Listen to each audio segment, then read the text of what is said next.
Tara, trade tayo.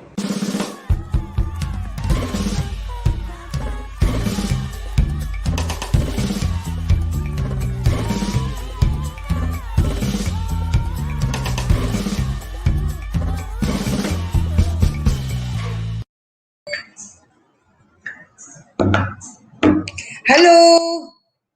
And welcome po mga ka-trade. Ako, I hope na-miss nyo kami kasi season 2 na ngayon. Ako po ulit si Jean Pacheco ng Department of Trade and Industry. Nagbabalik po kami sa wakas dito po sa second season ng Trade Tayo. Samahan nyo po kami sa bago nating oras, 4:30 every Friday. No? Friday pa rin po. No? So salamat Lord. Biyernes na. So ngayong araw po, pag-uusapan natin yung avoiding scams. At syempre, meron po tayong special guest na makakasama natin mamaya pag pinag-usapan po natin. Pero alam niyo maganda ho, meron dito kami sa season natin na to. May mga bago po kaming binago para mas maganda. Ang una po, magkakaroon po ako talaga ng co-host, no? Ka-partner po, mga kapa ko, mga Asecs na natutulungan po na mag-share ng mga programa ng DTI. Tapos, meron po tayong dinagdag na bagong segment kasi importante po siya kasi para po ito sa mga bagong regarding COVID, yung mga sa pandemic. So, pag-uusapan po natin mamaya yung mga karapatan ng consumers at kung ano-anong mga programa po na dapat nating malaman para po tayo po ay matulungan ng Department of Trade. Kaya kung may mga katanungan po, please, kasi live na live po tayo. Please stay tuned and then i-type lamang po yung mga questions ninyo sa comment box at sasagutin po namin yan mamaya. Okay, so okay na tayo. Umpisahan na natin dun po sa ating segment na tinatawag na Sagot Kita.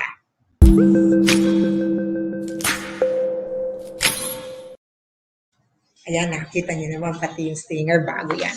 Okay, lagi ho natin dito, tinasabi dito sa sagot kita, lahat po ng mga questions na frequently asked, whether through the DTI contact centers, the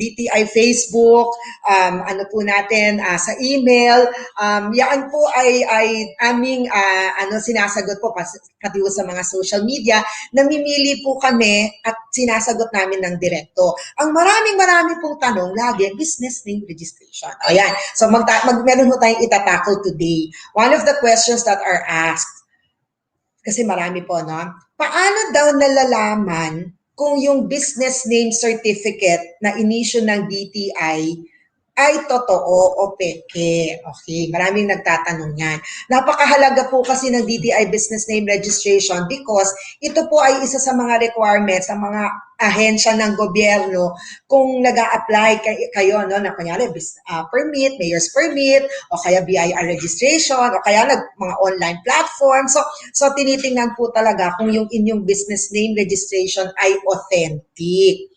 So napakadali po. Kasi ho, pinaganda ho ng DTI yung ating proseso. So, napakadali lamang pong malaman ito kung tunay o peke. Kung makikita nyo po ang DTI BN certificate, meron po itong QR code sa ibabaw. Yan, mapapakita po natin. Ayan, nakikita nyo sa screen. Meron po kayo makikita sa screen. Nagpaalam kami sa Juan de la Cruz pala yan.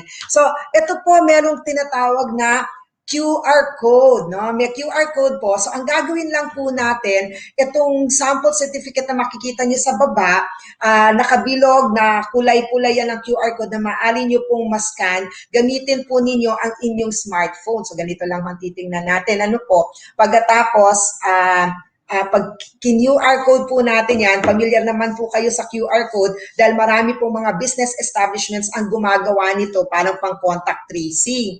So, ang gagawin lang po ninyo ay isa-scan po ninyo ito. Subukan nga natin. Okay, parang hindi maabot ng telephone ko. So, pag in-scan po nyo yan, at makikita po ninyo ang mga information tungkol po sa inyong business. Ayan na naman pala. Ang galing. Ayan na po. Ayan ang makikita ninyo. Pagka in-scan po ninyo yung QR code sa inyong smartphone, lalabas po yung mga information tungkol sa businesses. At dapat po, nagmamatch ito sa mga information na nasa certificate. Kasi syempre, tina-check nyo, di ba? So, pag makikita ninyo, yan yung nakikita ng system sa QR code, i-check nyo kung the same information appears in the business name certificate. Okay, but meron lang ho ako sasabihin. No? Tandaan po natin na hindi ho lahat ng BN certificates ay ganyan ang itsura. Because nagsimula po yung aming bagong system, yung tinatawag nating Business Name Registration Next Generation. Kaya simula po noong May 20, 2019, may mga QR code na po ang ating mga business name certificate. Pero pagka before 2019 po, ay kailangan mag-verify po kayo through the DTI website, the DTI BNRS website. So that's bnrs.dti.gov.ph/search. Yan po. Ayan po, nakita nyo na naman. Ayan, nakita po ninyo sa screen. At yan po, at makikita po ninyo yung mga information na dapat ikumpara nyo doon sa business name na chine-check nyo. So pag meron po kayong ibang katanungan, wag lamang pong kalimutan na bisitahin ang DTI website no po, at ang DTI Facebook page para sa mga regular updates at announcements. Okay, okay na po tayo dyan. So ready na ba tayo? So pag may mga tanong po kayo, please, mag-ano po kayo dito. Kumustahin nyo naman kami dito sa ating comments page para makikita natin na nandyan po kayo at nanonood din sa atin. Okay. O, kanina ho, sinabi ho natin, at dito na ba si Usec? So, kanina ho, sinabi natin na meron po tayong dadagdag. No, meron po tayong idadagdag na segment. Ang tawag po dito sa segment na to ay ang COVID-19 segment. So, maganda po ito because alam niyo naman po si Department of Trade and Industry, very much po kami po ang nag-issue ng mga guidelines. So, isa po sa mga bagong handog namin sa inyo ngayong season 2 ay mga regular updates tungkol sa DTI advisories patungkol po sa ating COVID-19 guidelines. So, magiging kasama po natin every Friday yung amin pong si Usec Boy Vismonte. Siya po ang aming Chief of Staff at ang Undersecretary for Management Services Group na siya pong magtatakel ng tinatawag nating bagong segment, ang segment natin sa COVID-19 updates.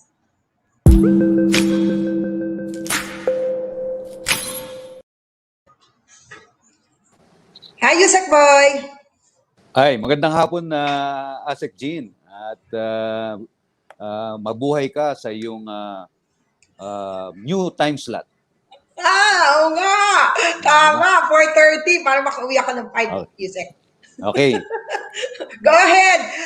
On your Okay. first pilot run. Magandang hapon po sa inyong lahat, mga ka-trade.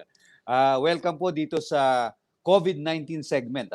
At sa unang episode po ng COVID-19 segment, ay tatalakayin ko po ang latest advisory na inisyu po ng DTI. Ito po yung advisory number 21-11 series of 2021. Kasunod po ito ng IATF resolution number 121 series of 2021 na naging epektibo ngayong buwan ng Hunyo. Atin pong pag-uusapan kung ano po ba yung mga establishments at activities na pinapayagan na po sa mga lugar ng NCR at Bulacan na nasa ilalim po ng GCQ with some restrictions. At sa Laguna, Cavite, Rizal at Laguna na nasa ilalim naman po ng GCQ with heightened restriction. Medyo mas mahigpit po ng konti. Ayon sa inilabas na DTI Advisory number 2111, pinapayagan po ng 40% ang indoor dine-in services at 50% naman sa alfresco o outdoor dine-in services. Ito po ay sa NCR at Bulacan. Habang nasa 20% naman po ang allowable capacity sa indoor dining na under GCQ with heightened restriction. Ito po yung Laguna, Rizal at Cavite. At ang mga outdoor po dito sa mga dine-in services dito ay pinapayagan din at 50% capacity, yung venue capacity po nila. Sa mga personal care services po, tulad po ng barbershops at saka mga salon, maaari po hanggang 50% capacity sa NCR at Bulacan, habang 30% naman sa Laguna, Cavite at Rizal. Pero tandaan po natin na bawal pa rin sa mga lugar na Cavite, sa lalawigan ng Laguna, Cavite at Rizal, ang mga meetings, social gatherings at iba-iba pong indoor tourist attraction. Ang pagdalaw po sa mga historical site at museum ay hindi pa po pinapayagan dito po sa mga naturang lugar. Tanging outdoor tourist activities lamang po ang pinapayagan with maximum of 30% capacity. Ganun din pong nananatiling sarado ang mga gyms at fitness centers at ang mga sports venues sa mga nasabing lugar. Ang mga activities po na ito ay pinapayagan naman sa NCR at Bulacan, ngunit limitadong kapasidad lamang at kailangang patuloy na mag-ingat at maging responsable. Kung mapapansin po natin na mas naging maluwag po ang IATF dito po sa NCR at Bulacan kaysa sa Cavite, Laguna at Rizal. Ang pagkakaroon po ng pagkakaiba sa restriction ay nakadepende po kasi sa recommendation ng mga tinatawag nating health experts na tumutulong po sa IATF para pag-aralan ng COVID-19 situation dito po sa mga nasabing lugar. Ganun din ay para maging mas gradual at dahan-dahan ang pagbubukas ng ating ekonomiya mula MECQ pabalik po sa GCQ. Kaya po sana tayong lahat ay makipagtulungan sa ating gobyerno at sa ating lokal na pamahalaan. Tayong lahat po ay patuloy na mag-ingat at higit sa lahat, magpabakuna po tayo, lalong-lalo na mga frontliners, senior citizens, persons with comorbidities at essential workers. Hanggang sa muli, magkita-kita po tayo sa susunod na linggo. Mag-ingat po lahat, mga ka-trade. Thank you, Usec Boy. Maraming salamat at looking forward to your updates next week, ha, Usec. So, ngayon naman po, syempre, di ba, sabi nga ho namin, hindi lang yan ng bago, hindi lang yung COVID-19 updates ang bago sa Season 2 ng Trade Tayo. Para po ngayon, sa susunod na 4 na episodes ng Trade Tayo Season 2, makakasama po natin ang BFF ko po sa ExCom, si Asec Claire Cabochan ng Assistant Secretary po ng Consumer Protection Group. So aabangan natin siya ngayon po sa ating segment 3 na tinatawag na Usapang Trade.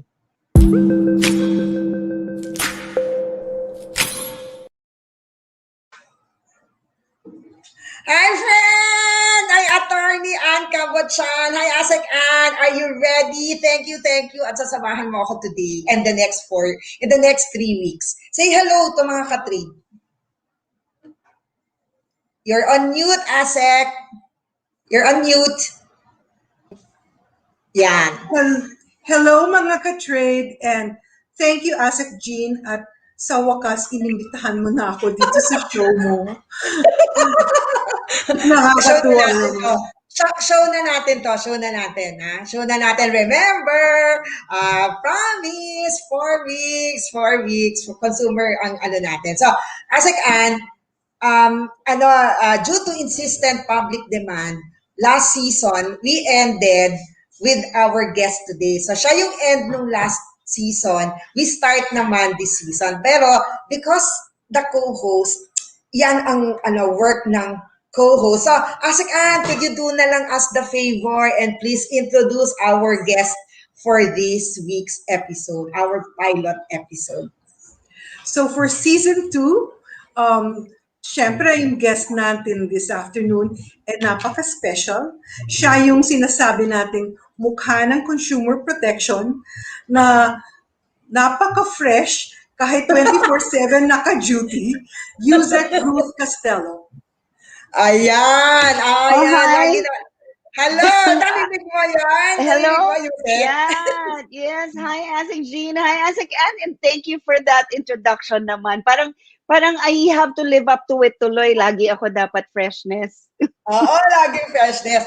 O, Usec, may bago kami na for season 2. Tinanggal na namin yung 5 minutes, di ba? Pero mahaba. Oh. But you get na the May drift. but. But pero you get the drift na we want to tackle as much for the first 10 minutes. For the first 10 minutes, we ask you the questions regarding the topic for today. Pero we'd like to also get some questions from the audience. No, we are live on the DTI YouTube channel. No, so we would like to get as many questions from the audience. No, at saka yung mga nagte-text sa atin. So as a Jean, just to clarify, I can answer as long as I want. I mean, as long the length of my answer can be thorough, detailed, ganyan. Okay, yeah. okay. Okay, Sige. diba? Wala na akong time's up. Wala. Pero may Okay, bat okay. na. Pero may bat, Usec. Okay. May bat. What's Na the dapat, may bat, dapat matakal natin yung lahat ng itatakal natin today. Kaya alam mo naman din kung ano itatakal natin today kasi ang usapan nito is addressing scams, avoiding scams, and your favorite, yung consumer rights. Di ba? Alam mo naman kung gaano. Dapat matakal natin sila. Okay. Okay. Sige, ako lahat na muna. Sige. So, mabilis lang yung sagot. Para So, madami tayong matakal. So, Asec, ako na muna kasi gustong-gusto ko yung itanong eh. Sige, ako muna. Go ahead. Okay. Usec, question ng mga tao kasi we want the show to be puro tips. Mm-hmm. Ano ba yung tips na pwede mong maibigay sa mga consumers natin to avoid scams, no? To avoid scams. Kahit tatlo lang, Usec, kahit tatlo lang. Tatlo lang. O sige, bibilisan ko lang. But we'll see if we can give as many. Oo. Okay. Number one, di ba marami tayong nare-receive through text, through email, through ganyan, kung ano-anong mga messages that we receive na alam naman natin na fake. Paano natin malalaman na fake? Number one, if, example, Globe Telecom or Lazada, they say that you won in a raffle kasi they always would pretend to come from a legitimate organization. So, gagamit yan, di ba? But you never really joined a contest with Globe or Smart or Lazada or Shopee or whatever. So, paano ka mananalo? Di ba? So, ganun pa lang, umpisa pa lang, medyo mag-iisip ka na ng konti. And then they would also say that to claim your prize, please click. Ganyan. O, meron silang link na ibibigay sa'yo. But the truth is, they're already phishing. Kinukuha na nila yung information while you engage them, nakukuha na nila yung information from your device. Diba? So watch out for that. And then, meron pa silang pressure. Ipa-pressure ka nila na bilisan mo, within 5 minutes, you have to click the link, ganyan, within 10 minutes, or so on and so forth. So medyo, di ba, as consumers, medyo kailangan naman din natin nag-iisip at we have to be responsible also for ourselves para iisipin natin mabuti kung bakit ito nagmamadali. Kasi if I really want from a legitimate company like Globe or Smart, ganyan, hindi ako under time pressure ng 5 minutes, di ba? And then they will also, meron din iba, they will tell you to pay in, kailangan pumunta ka sa ganito, magpera padala sa Buwana Luwelier, mga ganong scams, di ba? Obvious naman. And then of course, keep your devices secure. Yung website na pupuntahan, di ba, lagi natin to sinasabi, Asec Jean and Asec Ann, yung may lock, yung may padlock na HTTPS, ibig sabihin ng letter S, di ba, secure? Di ba, yun yung padlock na icon. And then, of course, you give only the information that is required. Do not over-provide information. Kung ano lang yung hinihingi nila, and then once the example, a transaction goes through, okay na yun, wag mo nang dagdagan, wag ka nang magbigay ng vital statistics mo or whatever other personal information. Hindi ba? Does it make sense to you? Dami na, tatlo na yun. Apat na. Kasi kan apat na. Buong ano na. Okay na. Last lang. Very, very important. Please be aware of yung naghihingi ng request ng bank account mo. Diba? Be careful with that bank account or maybe your passport number or your other personal details, GSIS number or social security or whatever. Kung hindi naman kailangan dun sa transaction, you will of course have to wonder bakit nila kailangan, bakit nila hinihingi. So it must be a scam. Yun. Okay. That's my short answer. Okay. for the question. So, Usec, it's my turn to ask you a question. Okay. Um, I'll give from, also from another short answer. Yes, Usec. So from January 1 of 2021 up to June 21, 2021, nagkaroon na tayo ng more than 6,000 complaints on online transactions. So, ang tanong lang, Usec, para malalaman ng mga nanonood, gaano ba kadali mag-complain at gaano kadali bago ma-resolve yung complaint nila pag dumulog sila sa DTI? Oh, it's very easy. We have 5 ways. Text. You can text 0917-834-3330. You can call DTI Consumer Care Hotline 1384. You can email consumercare@dti.gov.ph. You can walk in. Ang Fair Trade Enforcement Bureau natin, nandyan lang sa Malugay Street in Makati. And then you can also send hard copies. Kung gusto nyo kung old school kayo, medyo yung gusto nyo, yung papel talaga, isusulat nyo, tapos ipapadala nyo, you can send it via LBC or JRS or whatever courier service that you want. At pwede rin ng snail mail. Snail mail, yung postal, pwede rin po. Punta kayo sa post office. Hindi ko lang alam kung uso pa ngayon ang stamp, but we will still accept such complaints. Yes. So, Uso pa ba? Oo naman. Hindi na ako nakaka-receive ng may stamp eh. Yung papel na dinidikit. Oo naman. Nakukulit pa po ako. So, ako naman ulit. Okay. Ako naman. Usec, kasi sinabi natin sa ating mga yung tungkol, di ba, na advokasya nyo, yung tungkol dun sa 8 consumer rights. Kasi parang merong rights. So, memorize mo ba? Pero could you discuss your, could you at least, meron akong isa dun eh, yung sinasabi na the right to basic needs, di ba? Parang yung mga ganon. So, Usec, ano ba yun? So, maybe we can start tackling about these rights. Oo nga. Asek Jean, anong gusto mo? Briefly or thoroughly? Briefly, para marami kaming tanong. Sige. Briefly, para meron ka pang 7 minutes.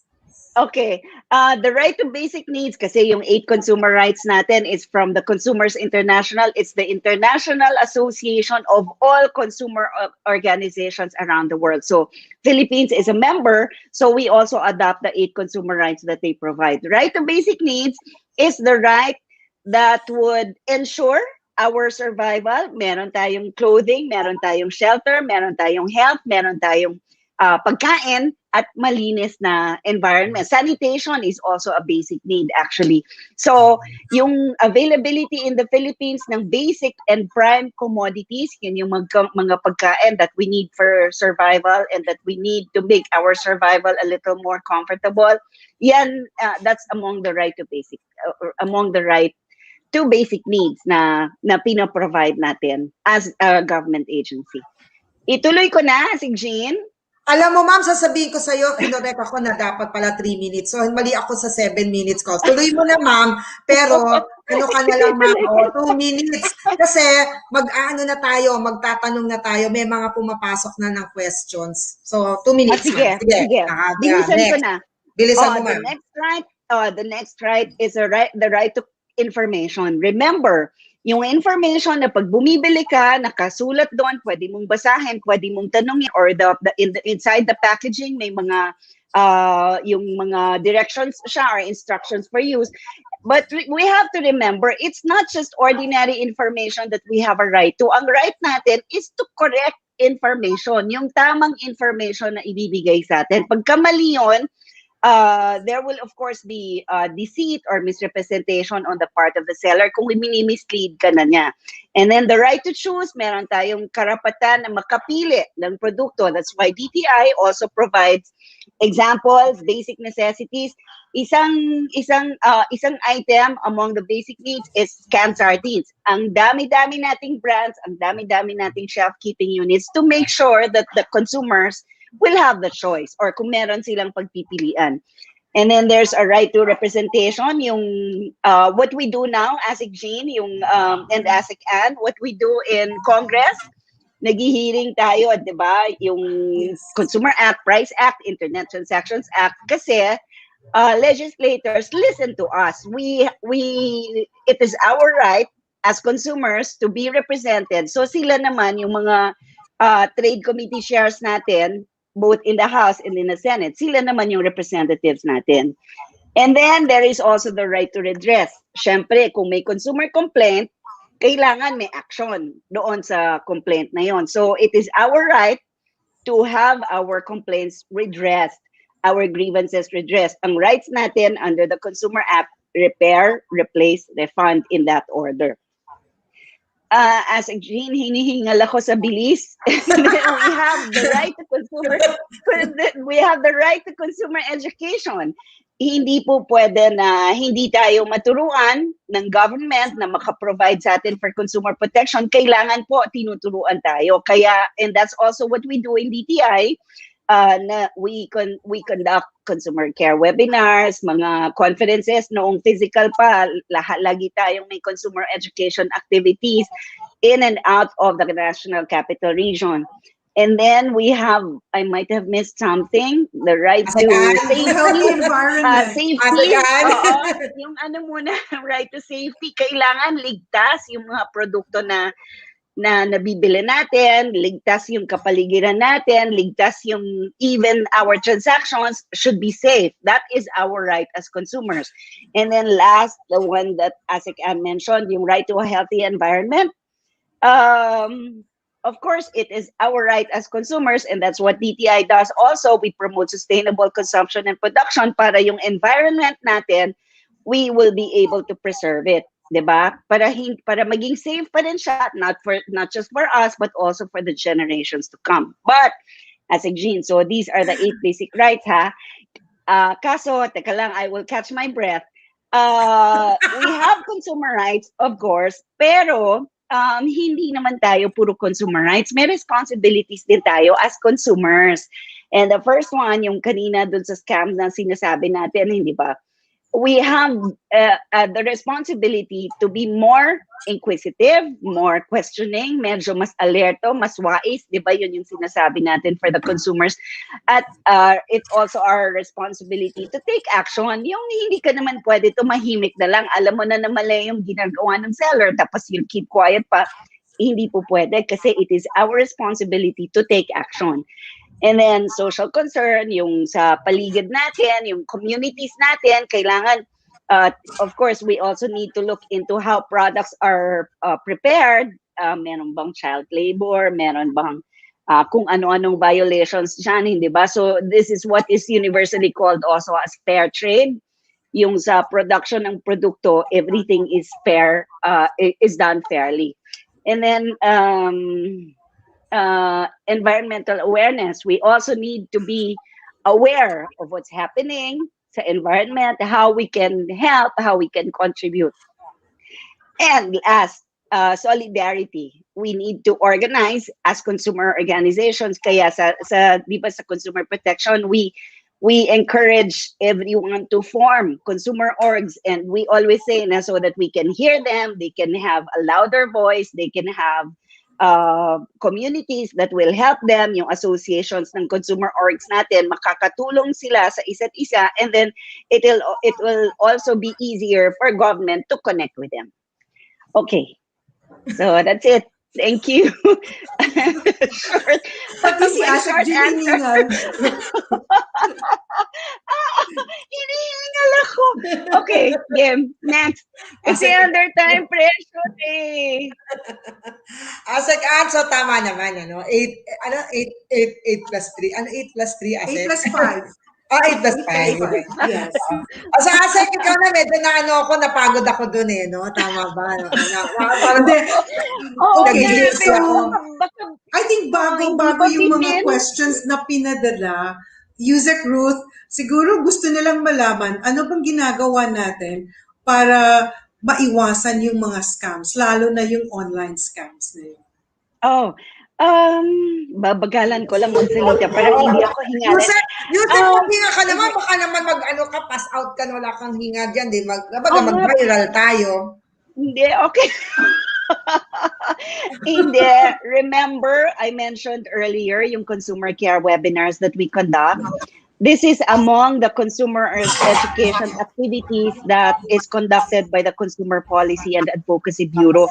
Lahat ng anything consumer, pwede po, we discuss it every Tuesday and Thursday. Weekly, we are already on towards our 110th webinar series.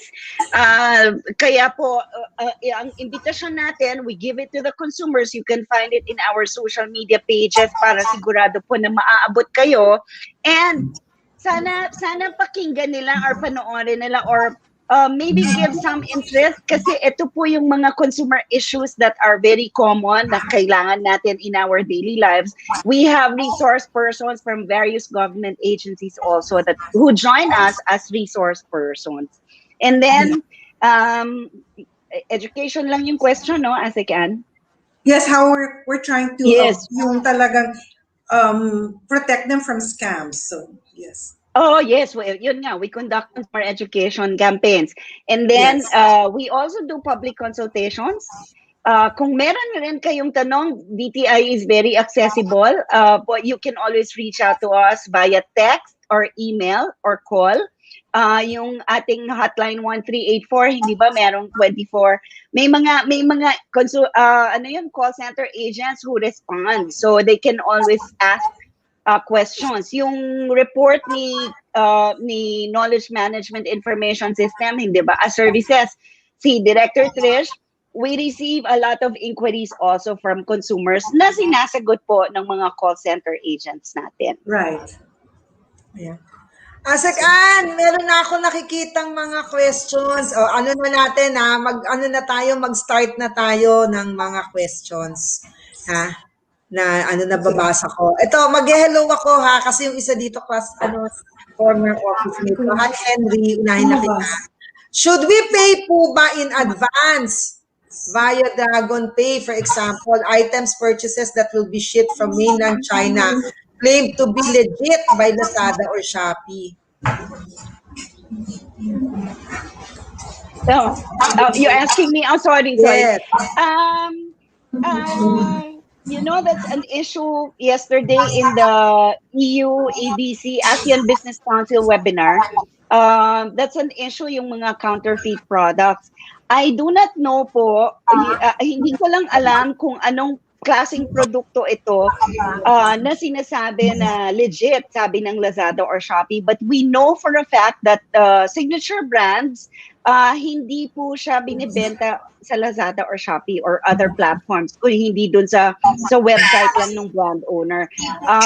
Kung sinabi po ni Lazada or Shopee na legit yung produkto, you can of course say, pero meron tayong redress naman because there's going to be deceit. That's Article 51 of the Consumer Act. So pwede po natin naman aksyonan ang Lazada or Shopee. And in fairness to these platforms, yung mga the more formal platforms, pwede naman natin silang i-engage in case you have a problem with them. Pwede naman po natin kayong matulungan agad. Asec Ann, 1 minute lang yun. Last two lang. Asec Ann, ikaw na yung Asec, you choose na the question. I'll choose the questions that I will read. Yes, Nakabili po ako online from Korea. Kulang po ng 6 pieces yung order ko at halos may flaws yung mga bags. O ayaw nila i-refund yung bayad ko. Patulong po. Ay, opo, yes, gladly we will help you. Please send us an email at consumercare@dti.gov.ph. Marami po talagang ganyan. But as a consumer, you have the right to redress. Kailangan po nila yan either i-repair or i-replace or i-refund yung inyong bayad. Kanina lang, kwento ko lang. I received an email from okay lang magkwento? Alright, Sorry. Yes, Usec. Okay lang. I received an email from Mario Tani, yung VP natin sa FTSC. Yes. Yeah, FTSC. Meron siyang ni-refer na complaint. I don't know if it was purchased in Shanghai using a Filipino a platform that is present here. Bumili ng refrigerator pero nagbayad siya sa 7-Eleven. Tapos, akala niya confirmed na yung transaction, biglang kinancel ni Lazada. Ay, sorry, nasabi ko yung platform. But basta, allegedly, kinancel daw. So that's why we referred it to them para tingnan so that they can look into it. Pero number one, the reason I'm saying this is because sinasabi naman po ng platforms kung saan-saan lang kayo pwedeng magbayad. Especially a formal platform, the big formal platforms, meron silang kanilang payment gateways na sarili. Hindi po yan, I understand, hindi yan nag-a-allow ng bayad elsewhere. Yung kanina na na-mention ko na money padala, na Cebuana Luwilier or 7-Eleven or kung saan man na gateways. And then number two, you communicate with, before you do anything, it will not hurt if you keep asking questions. Kasi sabi nga, di ba, our first basic responsibility is to be inquisitive, to yung critical awareness natin. Tanungin natin, i-engage natin mabuti yung seller before we even think of buying or before we decide to buy. So, yun. Kaya yung kwento ko. Sige, ikaw na ulit. Okay, Usec, ito meron pang tanong. Paano kung hindi sundin ng seller ang napagkasunduan namin pagkatapos ng mediation? Usec. So tapos na sila ng mediation. We have the next step, yung adjudication. They will send you they will give you a form, magiging formal complaint siya that you will fill out. You can send it back to us via email, and then that will be considered as the formal complaint. And then the adjudication division will take action. Formal case na siya, so ibig sabihin maghihiring na kayo with the hearing officers. Ano po yun, eto na yung mga lawyers natin sa Fair Trade Enforcement Bureau. They will be the ones handling the complaint. Yes, itong isang question, Usec, actually is very interesting. Pwede bang mag-imbestiga ang DTI kahit walang nakahain ng reklamo? Pwede naman. We can do it motu proprio, Yes. di ba? Under the Consumer Act, the DTI, or any implementing agency for that matter, either DA, DOH, or DTI, we can, on our own accord, initiate investigation kung meron tayong nakikita na seemingly mali. Halimbawa, yung expiration dates, you will see in social media, di ba, na maraming mga retailers na pinapalitan yung expiration date ng produkto para mabili pa. Kasi hindi na bibilhin, di ba, kung makita na expired na or 1 month na lang towards expiration. Kaya pinapalitan na lang. Meron pong mga ganyan na cases na nakikita lang natin kahit wala tayong reklamo na nare-receive, we conduct investigation. So the answer po is yes, we can do that. Tsaka Usec, ito isa pa, liable din po ba ang mga riders sa damaged goods? So pag nakarating na dun sa bumili at may damage yung in-order, liable po ba yung rider? Medyo tricky yung question kasi hindi natin matrace kung saan galing. Is the product inherently defective? Or nabasag lang siya, di ba? Or nabasag lang siya along the way doon sa pagdating sa inyo. So, it will have to be a complaint that parang mas kailangan nating usisain mabuti yung detalye ng complaint. Kasi kung halimbawa natumba yung motorsiklo na sinasakyan ng rider, nabasag yung ide-deliver, then the rider will have to be liable. Kung hindi naman, kung nilagay sa box ng seller, at sinakay sa motor ng rider, nabasag na, that's of course a different story altogether. So depende po sa detalye nung kung ano talaga yung nangyari. Okay, kawawa naman yung rider, nahulog na yung motor niya pagkatapos. Bayad na siya. Oo nga, but you know, actually, the consumer to the buyer, wala pong kinalaman ang rider because taga-deliver lang siya. So you will have to settle your complaint with the seller kung kanino mo binili. So bahala na kayo kung bahala na si seller kung anong gagawin niya kay rider, kung papabayaran niya or kung ano man yon. It's up to them. Pero kung whatever happened along the way, hindi po kasali si rider doon. Ang inyong complaint po will have to be addressed by the seller himself, hindi po si rider. Sabi, tama na daw kasi 5 o'clock na. So, Tama na. Uwian na sa mamas. Thank God it's Flag lowering Friday. ceremony. Flag lowering na. Flag lowering na. So, hindi pa, dami pa, diba? dami. Kaya nga, Usec, dapat magkaroon ng bagong show yung consumer protection dito sa DTI YouTube channel. Kaya nandito si Asec. Okay. Ayan, kaya ni Asec complete with all the glamour that we need. Kita mo naman. Pero Usec, we'll ask you to say your final mga tips if ever on if there's anything that you want. Kasi yun ang talaga natin na yung we always Today, want to avoid scams. to really yung avoid scam. Para pag may manood nito, ayun. Kasi basically, sa sinabi mo, di ba? Kung sa tingin mo nanalo ka at sinabihan mo na nanalo ka, tanungin mo muna ang sarili mo kung sumali ka ba sa contest. Yes. Di ba yun? Di ba yun ang sabi mo? Oo. Tapos sabihin mo nga yung keep your devices secure. O tingnan ng padlock, diba? Tapos do not overly provide your information. Tsaka do not share, lalo na your bank account. So, last na nun, Usec, and then maybe we can say thank you kasi in the next 3 weeks, kasama ko, ipapahiram mo sa akin si Asec no? Kasama ko siya, partner ko siya for the next 4 weeks. 3 weeks more. Of course. Because we will tackle, we will tackle talaga consumer. Oh yes, Usec. Okay. I just have one thing to say to all the consumers watching and listening now. Hindi ba meron tayong 8 basic rights? Of course, you as consumers are protected by these basic rights. But we also have responsibilities. Hindi po tayo, alam nyo, yung mga behavior natin, buying behavior natin, shopping behavior natin, it's really all up to us. Diba? We will provide you, government will provide your redress, protect your rights. Pero yung behavior natin as consumers, tayo rin yun. We need to be mabusisi, we need to be wise, we need to be inquisitive, we need to be matanong, we need to be very careful. At wag po basta magka-click ng buy nang hindi nagbabasa.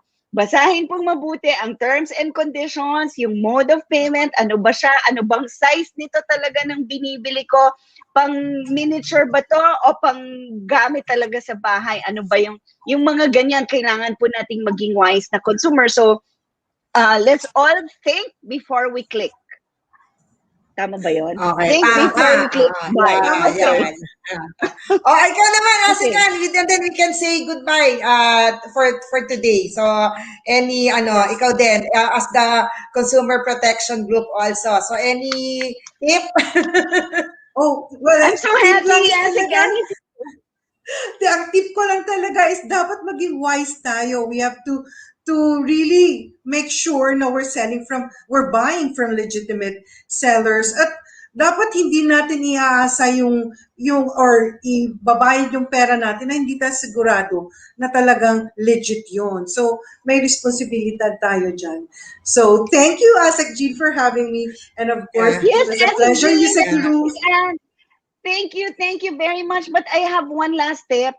Sana piliin natin yung mga registered sellers. Wow! Diba? Sana piliin natin yung registered sellers. Andyan kay Asec Jean yung business name registration system. It takes only 8 minutes to register. So businesses have no reason nor any justification kung bakit sila hindi rehistrado. Yeah. So piliin, let's not patronize. Diba? Let's not patronage unregistered businesses. So thank you, Usec Ruth. And then Asec will thank Usec Boy. Usec Boy is now going to be also a regular weekly for the COVID. Ton, Ferdiban Foste, Tess Del Rosario of your BPS, no? Claire Cabochan of FTEV and Lea Saleng of SIBAP. Maraming salamat. So, dyan po nagtatapos ang ating episode ng Trade Tayo Season 2. Muli po, don't forget to like and share this video, subscribe to our DTI YouTube channel, and hit the notification bell for updates. Muli po, ako po si Jean Pacheco na nagsasabing, tara, trade tayo. Asec Ann? Tara, trade tayo. Happy weekend.